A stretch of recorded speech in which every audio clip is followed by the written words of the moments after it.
Perkenalkan, nama saya Mutiara Katlaya, peserta Latsar CPNS Mahkamah Agung tahun 2022, golongan 2, angkatan 2, kelompok 3, dengan Widya Iswara, Ibu Haja Irma Bulo MPD.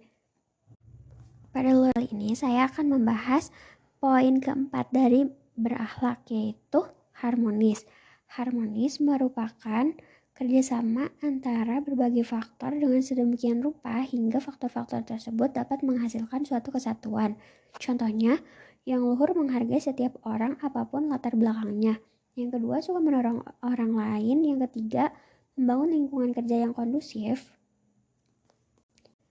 Keanekaragaman bangsa dan budaya Indonesia dapat dipahami disebabkan karena kondisi letak geografis Indonesia yang berada di persimpangan dua benua dan samudra. Hal tersebut mengakibatkan terjadinya percampuran ras, suku bangsa, agama, etnis, dan budaya yang membuat beragamnya suku bangsa dan budaya di seluruh Indonesia.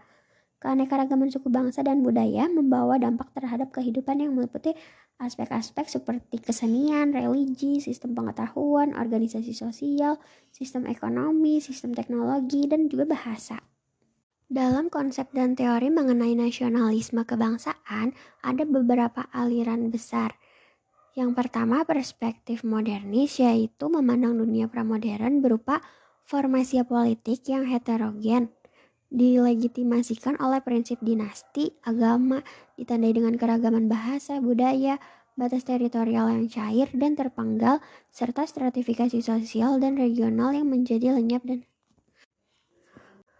dalam konsep dan teori mengenai nasionalisme kebangsaan, ada 4 aliran besar.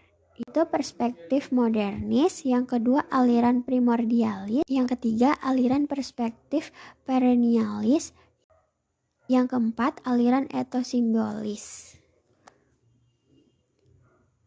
Kebinekaan dan keberagaman suku bangsa dan budaya memberikan tantangan yang besar bagi negara Indonesia.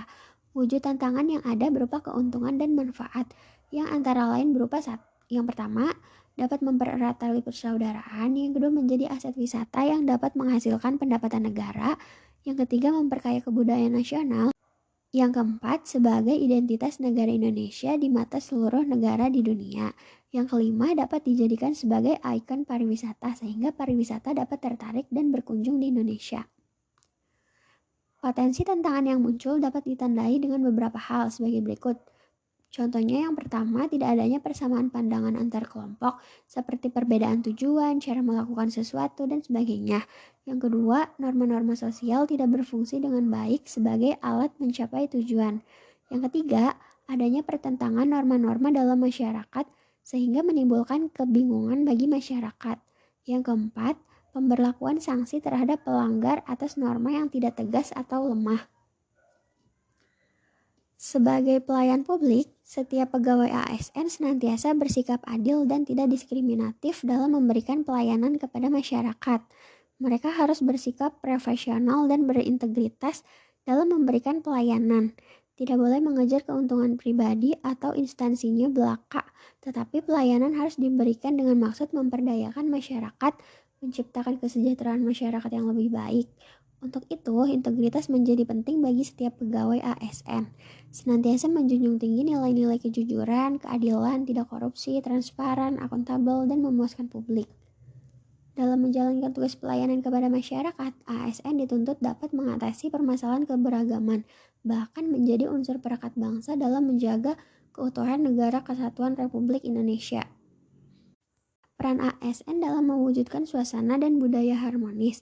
Menurut Undang-Undang Nomor 5 Tahun 2014, Pasal 11 tentang ASN, tugas pegawai ASN adalah yang pertama, melakukan kebijakan publik yang dibuat oleh pejabat pembina kepegawaian sesuai dengan ketentuan perundang-undangan. Yang kedua, memberikan pelayanan publik yang profesional dan berkualitas. Yang ketiga, mempererat persatuan dan kesatuan Negara Kesatuan Republik Indonesia. Beberapa peran ASN dalam kehidupan berbangsa dan bernegara dapat menciptakan budaya harmonis dalam pelaksanaan tugas dan kewajibannya, yaitu seperti posisi PNS sebagai aparatur negara, dia harus bersikap netral dan adil. Yang kedua, PNS juga harus bisa mengayomi kepentingan kelompok-kelompok minoritas dengan tidak membuat kebijakan, peraturan yang berdiskriminasi keberadaan kelompok tersebut. Yang ketiga, PNS juga harus memiliki sikap toleran atas perbedaan untuk menunjang sikap netral dan adil karena tidak dapat berpihak dengan memberikan layanan. Yang keempat, PNS juga harus memiliki suka menolong baik kepada pengguna layanan. Yang kelima, PNS menjadi figur dan teladan di lingkungan masyarakatnya. Sekian Learning Journal mengenai materi harmonis. Terima kasih.